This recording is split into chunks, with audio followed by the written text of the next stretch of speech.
Puron 12 Pro to robot, który został zaprojektowany w Polsce, genau we Szczecinie. Miasto paprykorza i ludzi, co wszystkie muszą go dać, co nie mieszkają nad morzem, nie kojarzy się nam fest z nowymi technologiami. Prawda, ja to link, co pokazuje przykład Purona. To robot, który nawiguje we pomieszkaniu naprawdę do porządku.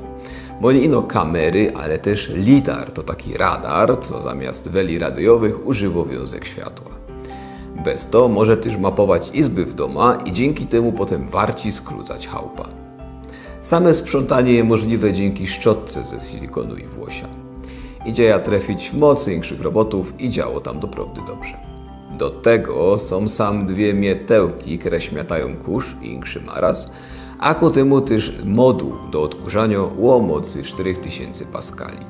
Robot bez problemów przejeżdża przez progi. Mieszkam we kamienicy ze XIX stulecia i zachował oryginalne dźwierza i fuciny, bez to progi mam naprawdę wysokie.